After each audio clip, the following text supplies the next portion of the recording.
Hey guys, Darren here. Welcome to Mayhem Country Living. It is May 2nd, 2021. We are just coming through the pandemic, scamdemic, whatever it is you want to call it. And I have a question for us, not just you guys, but for us. What happens when the last can is gone? The last thing that we have prepped and set aside and stored, the last can of pinto beans, or the last bag of dried rice. What do you do? Here on this channel, sometimes I'm accused of spreading FUD, F-U-D, that's fear, uncertainty, and doubt. I try not to. I try to word things in a way that makes people think. Just to let you guys know, this is something that we're looking at doing, and we're not problem conscious. We are solution conscious here on this channel. I'm not going to tell you the zombies are coming. I'm going to tell you maybe this is what we could all do to help us when the zombies come. And you guys know that there's no such thing as zombies.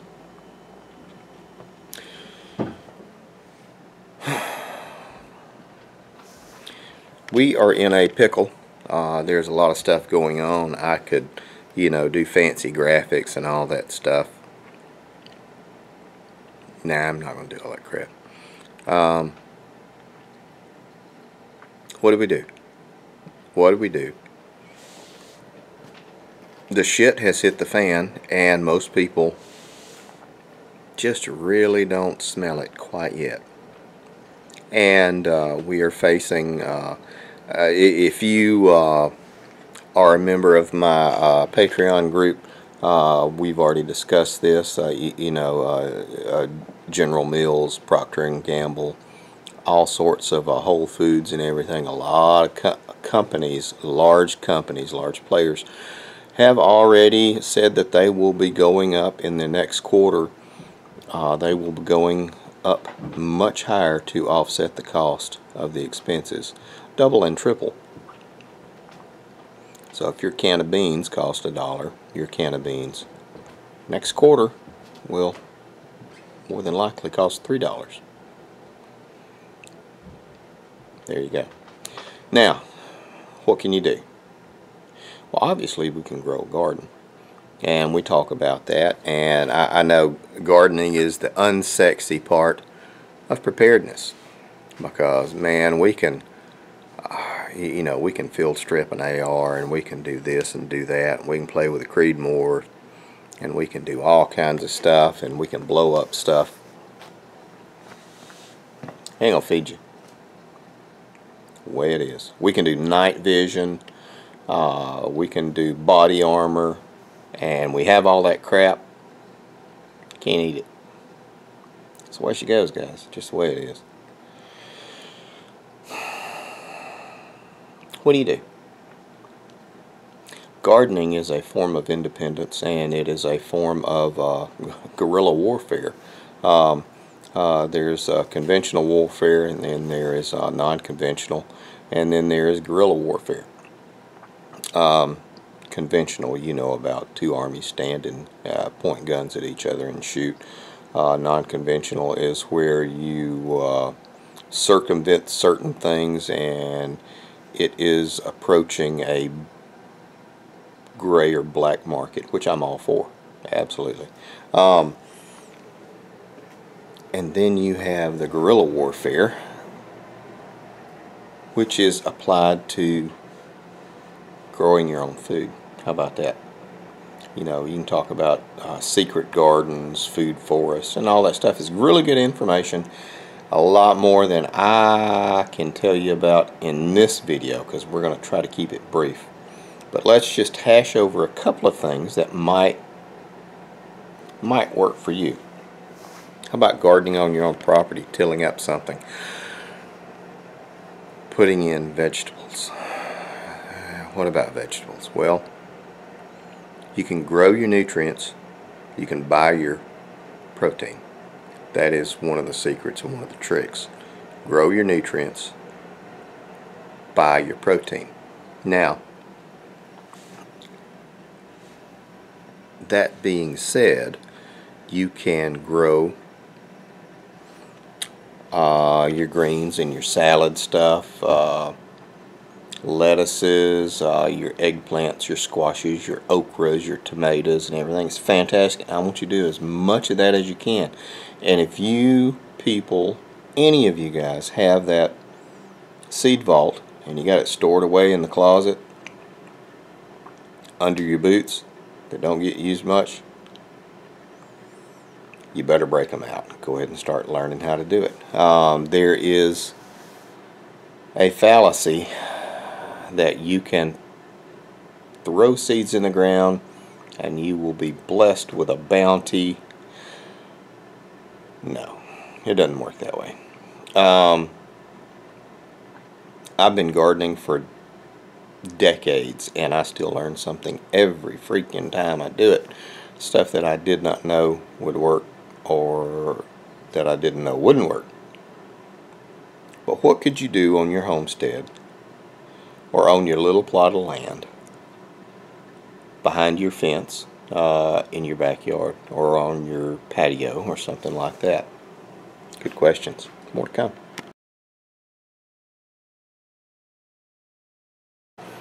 Okay guys, now we're back and I just want to show you.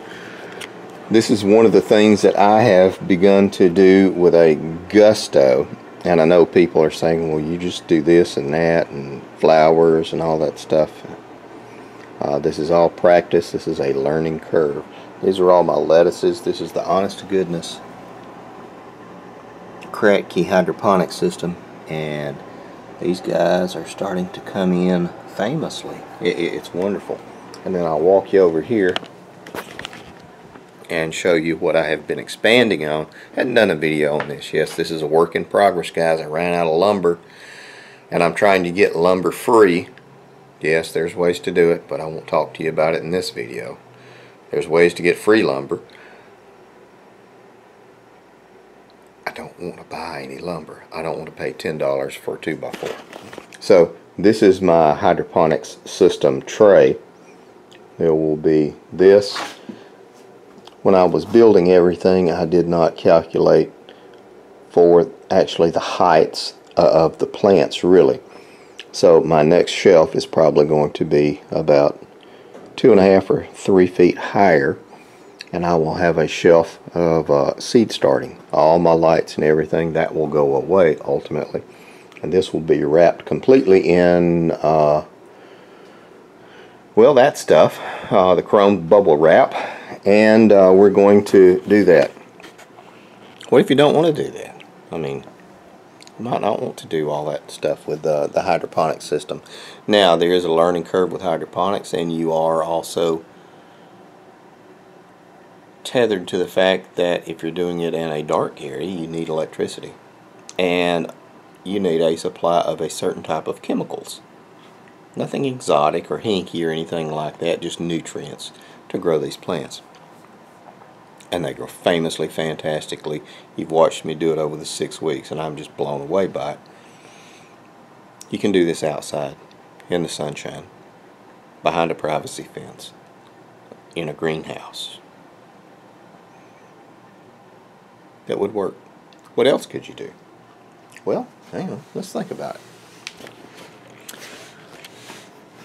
You could do chickens. We do a lot of chickens. I imagine we've gotten another 20 that we're bringing online, and that'll bring us up to about 100 chickens, which is a bunch of chickens. And I know some people are saying, well, you still got to pay all the money for feed. Absolutely right, you do. I usually buy about 150 pounds of feed a week, but it's all been figured in, and I've mentioned it in other videos. You can do this. I'm not a rocket scientist. I had no ideas that I would plan on becoming a chicken farmer, but you can do this easy peasy government cheesy. You can also let them free reign, or you know, just let them go out and get what they need naturally. Your egg production is going to suffer a little bit. You can also grow what you need to feed them. I am putting in a big supply of amaranth, which is kind of like an ancient grain. Really good stuff to it, and it's called, you might know it, it's an heirloom plant, love lies bleeding or something like that. But it is a grain, and it's a medicinal herb as well. So you can do that. You can grow duckweed. You can do comfrey, white mulberry is another really good fodder tree, and you can cut significantly or reduce completely your need for feed off of those animals. You could also do rabbits. I have really been interested in rabbits. Our daughter Samantha, you've seen her in some of the videos, she is highly allergic to rabbit fur. That is one reason we don't do rabbits. I mean, highly allergic, like get the EpiPen out, and hopefully there's not a big line in the emergency room.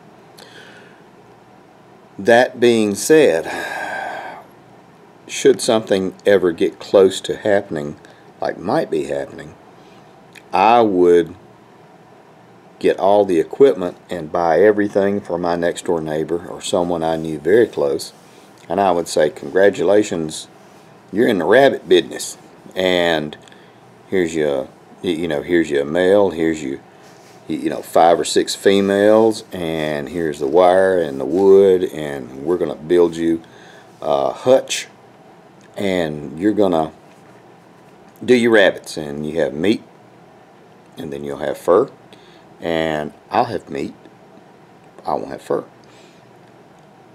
Another really good thing is quail.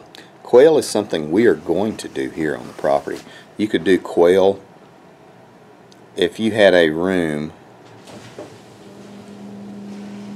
with a solid floor foundation, that being something that's easy for you to clean, a sealed basement floor, something like that. You could do hundreds of quail in a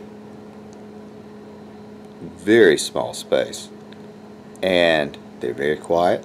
You would get your eggs, your meat, and you would get the poop. You get the poop from the rabbits too. That's another bonus of the rabbits. And you would have all the protein that you would need for a large family, and you would have enough to trade or barter with neighbors. That's another really good way to do it.